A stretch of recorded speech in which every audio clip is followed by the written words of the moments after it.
questions? Yeah.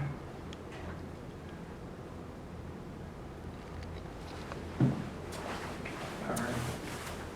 Good morning, Technical Sergeant Richard Wynn, and today I'm going to be showing you a demonstration on how to properly do an inspection on a fire extinguisher. Fire extinguishers are potentially life-saving devices that will, if you find yourself fighting a fire, that this could hopefully save your life and or give you enough time to secure an area and get out of Dodge, basically. These inspections only take 3 to 5 minutes or so, and possibly, again, save your life. So the things we're going to talk about today is the NFPA Standard 10, the National Firefighters Association Standard 10, which talks about how to handle fire extinguishers.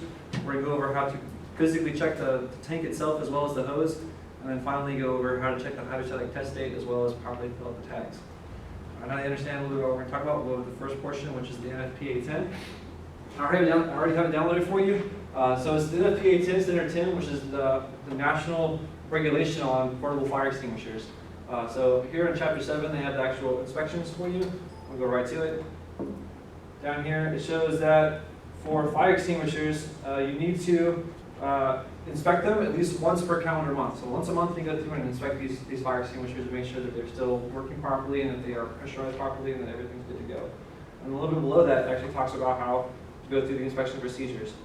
They're fairly simple. It only takes a few minutes to do. I'm not going to read through it line by line, but I'll now physically go through and show you how to check the fire extinguisher.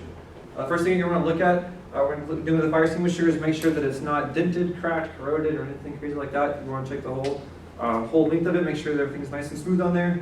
Down here on the bottom, it's not cracked or corroded or anything.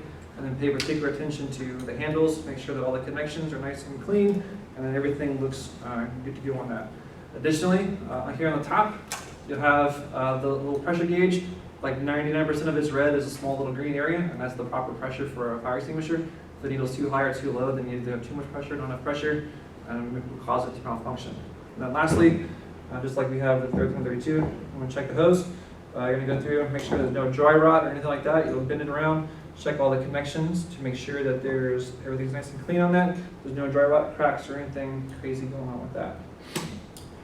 Now that I've demonstrated a little bit on how to properly show you the physical condition of a fire extinguisher, I'll go over the hydrostatic test date.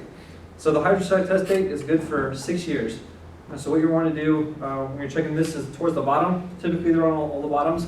There's 3 little letters and then 2 numbers. The 3 letters are the inspection agency that you have for a hydrostatic test date, and the bottom is the year. So it's a 6-year interval. This one was done in 2013, so we're good to go until 2019 with this particular fire extinguisher.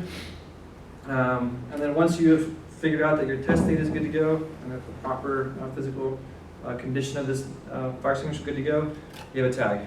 On the tag, it's pretty simple. You have the different years you have and then the months. And so you go to the particular month and year that you're doing the inspection, put your initials, and then you have completed the inspection. So that's how you would do the hydrostatic test date as well as the tags. So in conclusion, inspecting fire extinguishers is a pretty simple process. It's taking about 2 or 3 minutes here to do that.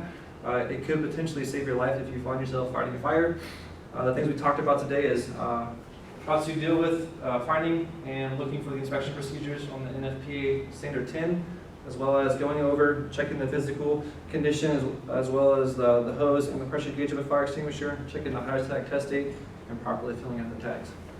Again, if you find yourself fighting a fire, you would like to be confident that the fire extinguisher you're using is properly charged and ready to help you out.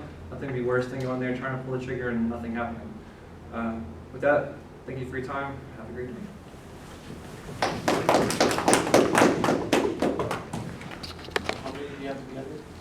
It's 4 minutes. No, for the homes. 35. What was that? 19.